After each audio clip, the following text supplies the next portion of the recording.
ich hätt Power, wollen alle meine Tracks loben, denn ich's bitte nur noch mit dem Finger in der Steckdose.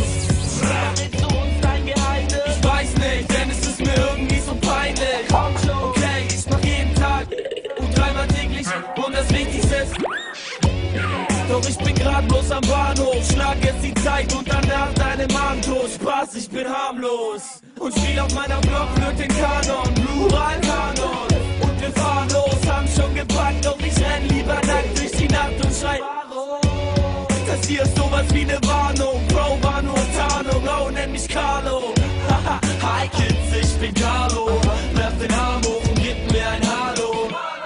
Ja, genau so. Und wenn das hier so schön klingt, noch mal ne Runde.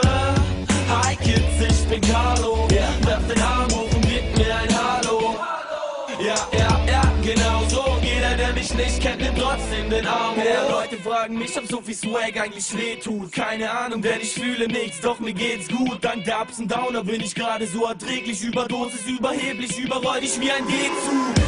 Denn ich bin ein Geisterfahrer, ich hab meistens Kater, komm mit 3 Spartaner aus dem Leichenlager. Du sagst, das klingt komisch, wie Dr. Dre und 50 haben den gleichen Vater. Nein, wie Dr. Dre und 50 haben den weißen